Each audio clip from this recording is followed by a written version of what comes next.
আসসালামু আলাইকুম রহমতুল্লাহি অবরকাতুহু। সম্মানিত দর্শক, রাজনৈতিক দলগুলোর সঙ্গে ডক্টর মোহাম্মদ ইউনূসের একটি সৌহার্দ্যপূর্ণ সম্পর্ক। আরও স্পষ্ট করে বলতে গেলে সরকার যে কর্মকাণ্ডগুলো করতে চাচ্ছে, অর্থাৎ সংস্কার করতে চাচ্ছে, নির্বাচন করতে চাচ্ছে এবং বিচার করতে চাচ্ছে সাবেক সরকারের, এই বিষয়গুলোতে যেন একটি রাজনৈতিক সমর্থন থাকে, অব্যাহত থাকে, এই কাজটি করার জন্য তিনি একটা কমিশন করেছেন ডক্টর মোহাম্মদ ইউনূস। এবং তার যতগুলো কমিশন তিনি করেছেন সেই কমিশনের মধ্যে এই ঐক্যমত্য কমিশনটি এখন সবচেয়ে গুরুত্বপূর্ণ, শক্তিশালী। এর কারণ হলো এই কমিশনের প্রধান তিনি এটির হর্তাকর্তা। এবং বিভিন্ন কমিশন তিনি যেগুলো করেছিলেন সেই কমিশনগুলোর প্রধান ব্যক্তিদেরকে নিয়ে, আপনি এটাকে একটা ক্যাবিনেট বলতে পারেন, কিচেন ক্যাবিনেট। তার যারা পছন্দের মানুষ, ডক্টর বদিউল আলম মজুমদার, তারপর তার পছন্দের মানুষ আলী রিয়াজ সাহেব থেকে শুরু করে অন্য যারা আছেন, সবাইকে নিয়ে তিনি নিয়মিতভাবে রাজনৈতিক দলগুলোর সঙ্গে বৈঠক করছেন।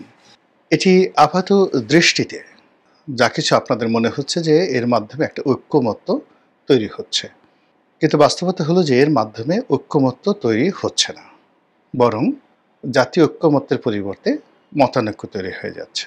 কেন? এর কারণটা হলো রাজনীতিতে আসলে ঐক্যমত্য হয় না। এটা এমন একটা বিষয় যে একটা দলের মধ্যে, মানে বিএনপি বলেন, আওয়ামী লীগ বলেন, জামাত বলেন, তো দলের মধ্যে কেন্দ্রীয় কমিটি, জেলা কমিটি, বিভাগীয় কমিটি, ইউনিয়ন কমিটি, সেখানেও কোনো একটা বিষয়ে ঐক্যমত্য দলগুলো করতে পারে না। আর প্রতিদ্বন্দ্বী যে দলগুলো, তো সেখানে নির্বাচনকে কেন্দ্র করে বা ক্ষুদ্র একটি স্বার্থকে কেন্দ্র করে কখনো কখনো যাকে বলা হয় স্বল্প মেয়াদে তাদের মধ্যে একটা ঐক্য হয়। যেমন দেখা গেল একটা টেন্ডার পাওয়ার জন্যে, নির্বাচনের একটা এলাকাতে প্রভাব বিস্তার করার জন্য, কিংবা দেখা গেল জাস্ট উদাহরণ একটা দেয়, যেমন ধরুন একটা এলাকাতে জামাতের প্রার্থী আছে, বিএনপির প্রার্থী আছে, আওয়ামী লীগের প্রার্থী আছে। এখন যে এলাকায় আওয়ামী লীগ প্রার্থীর জনপ্রিয়তা খুব বেশি, তো সেকেন্ড জনপ্রিয়তা ধরুন সেখানে বিএনপির আছে, তো সেক্ষেত্রে করে কি, জামাত এবং অন্যান্য ছোট ছোট দলগুলো যদি আওয়ামী লীগ তাদেরকে ম্যানেজ করতে না পারে, তাহলে তারা এই বিএনপিকে সাপোর্ট করে। আবার কোনো কোনো জায়গাতে দেখা গেল যে জামাত বা অন্য অন্য যে দলগুলো, তো একটা আসনে গিয়ে জামাত এবং বিএনপির যারা সাপোর্টার রয়েছে তারা একত্রে কাজ করছে আওয়ামী লীগের বিপক্ষে। ঠিক একই নির্বাচনী এলাকায় অন্য একটা এলাকায় গিয়ে দেখা যাচ্ছে যে আওয়ামী লীগের লোক, জামাতের লোক একত্র হয়ে বিএনপির বিরুদ্ধে কাজ করছে। তো এটা হলো নির্বাচনের মাঠে একেবারে রূঢ় বাস্তবতা। বাংলাদেশের 3টে আসনই এরকম, যদি এক একটা আসনে 400 মানে 400 কেন্দ্র থাকে, তো 400 কেন্দ্রেই কিন্তু 400 রকমের মেরুকরণ হয়ে থাকে। আমরা যারা ভোট করেছি আমরা এই জিনিসগুলো দেখেছি, হাড়ে হাড়ে টের পেয়েছি। 2 নম্বর হলো যে নেতাকর্মীদের মধ্যে আধিপত্য বিস্তার নিয়ে ঐক্যমত্য হয়, এলাকার দখল নিয়ে প্রতিপক্ষকে দমন করা নিয়ে তাদের মধ্যে ঐক্যমত্য হয়, এবং সেই ঐক্যমত্যের সাথে দলীয় কোনো বিষয় থাকে না, ওটা অ্যাবসলিউটলিও স্থানীয়ভাবে এই ঐক্যমত্যটা হয়। থার্ডলি হলো স্বার্থ সংশ্লিষ্ট চাঁদাবাজি, টেন্ডারবাজি ইত্যাদি ক্ষেত্রে হঠাৎ করে দেখা গেল যে প্রতিপক্ষ মানে তাদেরকে দমন করার জন্য, তাদেরকে পরাজিত করার জন্য একটা ঐক্য হয়ে যায়, অর্থাৎ সেখানে যে বেশি শক্তিশালী হয়। এখন ধরুন বিএনপি ক্ষমতায় এবং বিএনপির কোনো একজন কন্ট্রাক্টর রয়েছেন একটা জেলাতে, কিন্তু দেখা গেলো সেই কন্ট্রাক্টরকে পরাজিত করার জন্য বিএনপির যারা মিত্র, রাজনৈতিক মিত্র, তারাই গিয়ে বিএনপির প্রধান প্রতিদ্বন্দ্বী, সেটা জামাত হোক, আওয়ামী লীগ হোক, জাতীয় পার্টি হোক, তার বিরুদ্ধে তারা সব দাঁড়িয়ে গেল। এবং এটা নিয়ে আপনি শীর্ষ নেতৃত্বকে, শেখ হাসিনাকে, বেগম জিয়াকে যত গালাগালি করেন, জামাতে আমিরকে যত গালাগালি করেন, এটা না বুঝে গালাগালি করবেন, ওটা স্থানীয়ভাবে হয়ে থাকে।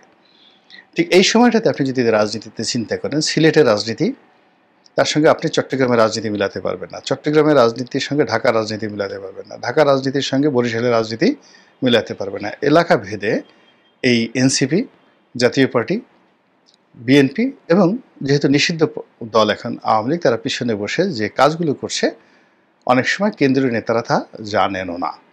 তো যেখানে একটা রাজনৈতিক দল তার নিজেদের মধ্যে ঐক্যমত্য তৈরি করতে পারে না, সারা বাংলাদেশে তার দল এবং অন্যান্য মিত্র এবং শত্রুর মধ্যে ঐক্য এবং শত্রুতা একটা জেনারেলাইজ করতে পারে না, সেখানে সরকার যে জাতীয় ঐক্যমত্য গঠন করতে চাচ্ছে এই ডেফিনেশনটা এবং এই হেডলাইনটাই ভুল। এখানে যদি অন্য কোনো হেডলাইন হতো বা অন্য কোনো বিষয়াদি হতো সেটা বোঝা যেত, কিন্তু যে হেডলাইন নিয়ে ঐক্যমত্য করা হয়েছে এটা কখনো কোনো দেশে কখনো হয়নি। এ গেল এক। ২ নম্বর হলো যে যারা এই ঐক্যমত্য করবেন, এখন তাদের সঙ্গে তো রাজনৈতিক দলগুলোর বা নেতাদের কোনো রকম পূর্ব সম্পর্ক, পারিবারিক সম্পর্ক, সামান্যতম লিঙ্কেজও নেই। তারা সবাই একে অপরকে ঘৃণা করে। ধরুন বদিউল আলম মজুমদার বা আলী রিয়াজ, তারা মূলত শিক্ষা সেক্টরের মানুষ। আবার অন্যদিকে যদি রাজনীতিবিদদের ধরেন রুহুল কবির রিজভী আছেন, সালাউদ্দিন সাহেব আছেন, জামাতের ধরেন ৩-৪ জন লোক আছেন, এদের সঙ্গে তো এই মানুষগুলোর মানে কখনো কোনো পারিবারিক সম্পর্ক হয়নি। মানে আলী রিয়াজ সাহেব বদিউল আলম মজুমদারের বাসায় জামাতের আমিরকে তিনি কখনো দাওয়াত দিয়েছেন গত ১৫-২০ বছরে। তারপরে আলী রিয়াজ সাহেবের সঙ্গে সালাউদ্দিন সাহেবের পারিবারিক কোনো সম্পর্ক হয়েছে, কোলাকুলি হয়েছে, হ্যান্ডশেক হয়েছে, এরকম ঘটনা তো আমরা জানি না। তো কাজেই যেখানে কখনো সম্পর্কই হয়নি, তো তিনি কি করে ঐক্যমত্য করবেন? ঐক্যমত্য করার জন্য দেয়ার ইজ এ কন্ট্রিবিউশন। ঠিক সেম ডক্টর মোহাম্মদ ইউনূস। এখন তার সঙ্গে ধরেন সম্পর্ক প্রথম আলোর মাহফুজ সাহেবের বা মতিউর রহমান সাহেবের কিংবা ডেলিশের মাহফুজ আনাম সাহেবের, তার সাথে সম্পর্ক ছিল এই মনির হায়দারের, তার সাথে সম্পর্ক ছিল যাকে বলা হয় গোলাম মর্তজার, আসিফ নজরুলের, তার সাথে সম্পর্ক ছিল মতিউর রহমান চৌধুরী মানব জমিনের। ওনার সার্কেল তো ওনারা। তো এই সেক্টরে যদি তিনি মানে এই মানুষগুলোর মধ্যে যদি কোনো বিষয়ে তিনি ঐক্যমত্য করতে চাইতেন, তাহলে হয়তো তার পক্ষে সেটা সালিশি করা সম্ভব ছিল। কিন্তু যাদের সঙ্গে তিনি বসছেন এদের কারোর সঙ্গেই তো তার কোনো সম্পর্ক নেই, এদের কিছু তিনি জানেন না। তো যার সম্পর্কে আমি কিছুই জানি না, সম্পর্ক নেই, সেখানে ঐক্যমত্য হবে না। ফলে যা হবার তাই হচ্ছে। আগে যতটুকু সম্পর্ক ছিল এই রাজনৈতিক দলগুলোর মধ্যে, এখন এই ঐক্যমত্যের কমিশনে গিয়ে যাকে বলা হয় সেটা কোন পর্যায়ে চলে গেছে, এটা আর কিছুদিন পরে ডক্টর মোহাম্মদ ইউনূস এবং রাজনৈতিক দলগুলো টের পাবেন যখন এটা প্রকাশ শেষে যাবে। জাস্ট একটা উদাহরণ দিই। খুব শীর্ষ একজন রাজনৈতিক ব্যক্তিত্ব, খুবই জনপ্রিয় এবং শীর্ষ এবং সম্মানিত বাংলাদেশের। তো তার সঙ্গে খুব একান্তে কথা হলো। তিনি এই ঐক্যমত্য কমিশনের যান ডক্টর মোহাম্মদ ইউনূসের, যেহেতু তিনি একটা রাজনৈতিক দলের প্রধান, যাকে বলা হয় বাংলাদেশের শীর্ষ রাজনীতিবিদ, লেখাপড়া সব দিক থেকেই। তা আমি এই লন্ডন বৈঠক নিয়ে আর যাকে বলা হয় ঐক্যমত্য কমিশনের বৈঠক নিয়ে, ইউনূস সাহেবের সাথে বৈঠক নিয়ে তার অনুভূতিটা জানতে চাচ্ছিলাম। তিনি যেটা বললেন যে ডক্টর মোহাম্মদ ইউনূস কাউকে সাথে পরামর্শ না করে হঠাৎ করে তিনি যে তারেক রহমান সাহেবের সাথে বৈঠক করলেন, এই বৈঠকের ফলে জনাব তারেক রহমান এবং তার নেতা কর্মীদের যে উদ্দীপনা বাড়ল, সম্মান বাড়ল, মর্যাদা বাড়ল, এর ফলে থানা পুলিশ প্রশাসন তো অন্য কোনো রাজনৈতিক দলের কথাই শুনবে না। তারা তো সঙ্গে সঙ্গে ডক্টর মোহাম্মদ ইউনূসের সঙ্গে তারেক রহমানের বৈঠকে কিছু হোক বা না হোক, এই বৈঠকের যে উত্তাপ, সেই উত্তাপটা ছড়িয়ে পড়েছে সারা বাংলাদেশে এবং প্রশাসন এখন বিএনপির কথা মতো চলছে। এটা তো আমাদের জন্য ভীষণ রকম বিব্রতকর। ২ নম্বর হলো যে বৈঠকে বসে ডক্টর মোহাম্মদ ইউনূস কী করেন জিজ্ঞাসা করছিলাম। তিনি বললেন যে ওনার সামনে অনেক গুরুত্বপূর্ণ ব্যক্তি বসে থাকেন। তো তিনি দেখা গেল যে তাদের হয়তো অনেকের নামও জানেন কিনা, মনে থাকে কিনা, বা তাদের প্রতি তার কোনো অ্যাটেনশন রয়েছে কিনা এটা বোঝা যায় না। হঠাৎ করে তিনি যাদেরকে চেনেন, যারা হয়তো আমাদের সামনে এসে বসতেও পারে না, একেবারে তরুণ রাজনীতিবিদ, ছোট ছোট দলের কর্তা, তো এটা খালি এনসিপি না, আরও অনেক অনেক ছোট ছোট রাজনৈতিক দল। তো যখন তাদেরকে দেখেন তার চোখে মুখে মনে হয় যেন একটা চাঁদের হাসি। তিনি বলতে গেলে একেবারে চেয়ার থেকে উঠে এসে অনেক দূর হেঁটে এসে তাদের সঙ্গে হ্যান্ডশেক করেন, কথা বলেন, তাদেরকে বসান।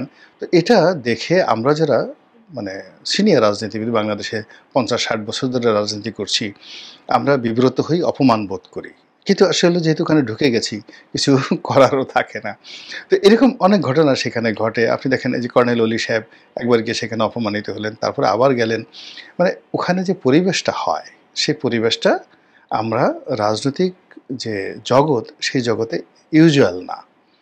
এখানে দীর্ঘদিন ধরে যারা রাজনীতি করেন, যারা নেতা হয়ে যান, তো তাদের একটা ইগো থাকে এবং তাদের সামনে আপনি যত জনপ্রিয় হন না কেন, যত অর্থশালী হন না কেন, তারা তাদেরকে অ্যালাউ করেন। আপনি চিন্তা করেন যে বিএনপির শত শত নেতা রয়েছেন যারা এখনও খন্দকার মোশাররফ সাহেবের সামনে বসার কথা কল্পনা করতে পারে না, কিন্তু বাইরে খন্দকার মোশাররফ সাহেবের হয়তো 10 জন লোক নেই, তার নির্বাচনী এলাকায় তার লোকজন আছে, কিন্তু তিনি এমন একটা মর্যাদার জায়গাতে পৌঁছে গেছেন সেখানে যারা ক্যাডার ঠ্যাডার নিয়ে চলেন, 4-500 হুন্ডা নিয়ে চলেন, গুন্ডা নিয়ে চলেন, তো এই সমস্ত মানুষ ডক্টর মোহাম্মদ ইউনূসের কাছে গিয়ে হয়তো দেখা গেল খুব জনপ্রিয়, তিনি মোশাররফ সাহেবের দিকে তাকালেনই না, কিন্তু মোশাররফ সাহেব চিন্তা করবেন, আরে বাবা, ডক্টর মোহাম্মদ ইউনূস সাহেব যাদেরকে পাত্তা দিচ্ছেন, প্রিভিলেজ দিচ্ছেন, তারা তো আমার সামনে বসেও না। তো এইরকম অসংখ্য ঘটনা প্রতিদিন সেখানে ঘটে পুরো রাজনৈতিক অঙ্গনে নানা রকম জটিলতা তৈরি করে ফেলেছে। আর এ সকল জটিলতার ফলে জাতীয় ঐক্যমত্য কমিশন এখন রীতিমতো জাতীয় অনৈক্য কমিশনে পরিণত হয়েছে। এর ফলে এই কমিশনের যারা কর্তা ব্যক্তি, এটার দুটো উদ্দেশ্য। প্রথম উদ্দেশ্য ছিল যে টাইম পাস করা, সরকার যতদিন চাইবে এটার মাধ্যমে একটার পর একটা প্রোগ্রাম দিয়ে টাইম পাস করা। এই টাইম পাস করাটা আর আগামীতে সম্ভব হবে না, এবং তার কিছু নমুনা আমরা দেখলাম যে লন্ডন বৈঠকের পরে এখানে অনৈক্য এমন হয়ে গেছে যে জামাত এখানে অংশগ্রহণ করেনি বিএনপির সঙ্গে। আবার সামনের দিনগুলোতে যদি জামাতকে ডাকা হয় তখন সেখানে হয়তো বিএনপির লোকজন যাবে না। আবার এবার দেখলাম যে এবার যে সর্বশেষ বৈঠক হলো, অন্য সময় যে বৈঠকের একটা অবস্থা থাকে যে যারা হোস্ট, মানে কমিশনের যারা কর্তা ব্যক্তি, তারা এখানে একটা বিরাট মঞ্চে সাজিয়ে সেই মঞ্চের উপর বসে তারপরে ঐক্যমত্য কমিশনের যারা ইনভাইটি, যাদেরকে দাওয়াত করা হয়েছে, তাদেরকে সামনে বসে তাদেরকে বক্তব্য দেওয়ার সুযোগ দেওয়া হতো এবং তারা দাঁড়িয়ে দাঁড়িয়ে বক্তব্য দিতেন। এখন এইবার দেখলাম যে যারা ইনভাইটি তাদের আপগ্রেড হয়েছে, আর ওদের যে একটা ভাবসাব ছিল মঞ্চে বসার, সেটা নেমে আসছে। এখন তারা সবাই একই কাতারে বসছেন, সমতা লক্ষ্য করা যাচ্ছে। তো এটা যদি প্রথম দিন হতো কোনো সমস্যা ছিল না, কিন্তু এখন যেটা হলো সেটাতে আসলে যারা উদ্যোক্তা তাদের যে ভাবসাব ছিল সেটা কিন্তু এখন আর নেই। দ্বিতীয়ত, আগে যারা বক্তব্য দিতেন, দাঁড়িয়ে বক্তব্য দিতেন, এখন তারা বসে বসে বক্তব্য দিচ্ছেন, এবং স্পষ্টতই সালাউদ্দিন সাহেব যখন বক্তব্য দিচ্ছিলেন সমস্ত অ্যাটেনশন তার দিকে ছিল, এবং তিনি যেভাবে প্রশ্ন করছিলেন এবং যেভাবে তিনি কমান্ড দিচ্ছিলেন এবং তার পয়েন্টিভ, টু দি পয়েন্ট যে প্রশ্নগুলো ছিল, সেই প্রশ্নগুলোর জবাব দেওয়ার মতো ম্যাচুরিটি, প্রস্তুতি এই কমিশনের কর্তা ব্যক্তিদের ছিল না। ফলে তারা ছিলেন জনাব সালাউদ্দিন সাহেবের সামনে নিতান্ত শিশু, অসহায়। তো এই যে রাজনীতি, এখন সালাউদ্দিন সাহেব ধরেন তার দলে শীর্ষ নেতা, তো এখানে বিএনপিতে সালাউদ্দিন সাহেবের মতো অন্তত পক্ষে 100 লোক আছেন যারা একই ভাষায় আরও সুন্দর করে কথা বলতে পারেন, কিংবা বিএনপির যে সমস্ত লোকজন আছেন যারা কমিটিতে নেই কিন্তু বিএনপি করেন, তাদের লেখাপড়া, তাদের জানাশোনা, তাদের ব্যক্তিত্ব, তাদের সামাজিক অবস্থান, তো তারা যদি ওই ঐক্যমত্য কমিশনে যান, উপস্থিত থাকেন, তো তাদের সামনে আসলে ঐক্যমত্যের যারা লোকজন তারা মাইক ধরে কথাই বলতে পারবেন না। দেয়ার আর ম্যানি পিপল বিএনপি করেন, এরকম অনেক লোক আছেন, কেবল তারা গিয়ে যদি ওখানে গিয়ে বসেন, তাদের সামনে মানে মাইক ধরে কথা বলার মতো সাহস, শক্তি, দক্ষতা, ব্যক্তিত্ব, এটা ঐক্যমত্য কমিশনে নেই, ইভেন ডক্টর মোহাম্মদ ইউনূসেরও। তো এরকম লোক, মানে আপনি এখানে একটা অসম জিনিস হয়েছে। এই অসম জিনিস করার ফলে কি হচ্ছে, না হবে টাইম পাস, না হবে কোনো সিদ্ধান্ত, না হবে কোনো ঐক্য, ফলে যা হচ্ছে সেটা হলো জাতীয় অনৈক্য।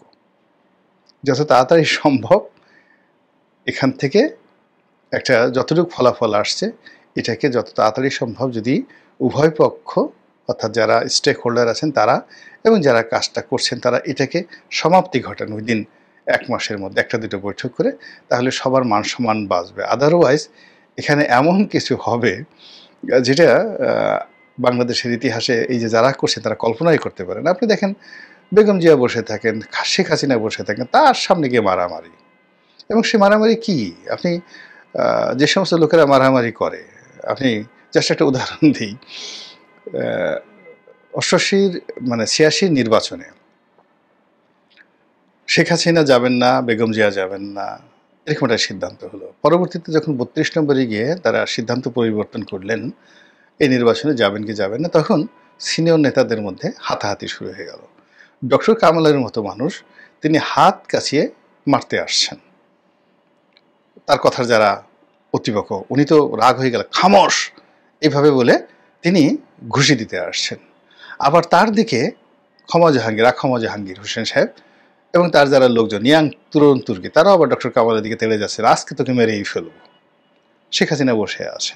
এই সেম ঘটনা বিএনপি অফিসে ঘটে, অন্যান্য রাজনৈতিক দলের অফিসে ঘটে। চেয়ার ছোড়াছুড়ি মারামারি এগুলো তো আমরা দেখি। তো এরকম একটা ঘটনা ঐক্যমত্যের কমিশনে যদি হয়, আপনি রাজনীতিবিদ যারা আছেন তারা তো এগুলো অভ্যস্ত, কিন্তু অন্য যারা আছে তারা চেয়ারের তলে পালানোর সুযোগ পাবেন না।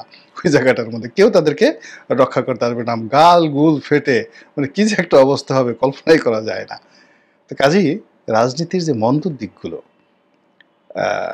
এই মন্দ দিকগুলো যদি মাথায় রেখে তারা এগোন, কাজ করেন, তাহলেই আশা করি ভালো ফলাফল আসবে। আল্লাহ আমাদের সবাইকে হেদায়েত দান করুন এবং হেফাজত করুন। আসসালামু আলাইকুম ওয়া রাহমাতুল্লাহি ওয়া বারাকাতুহু।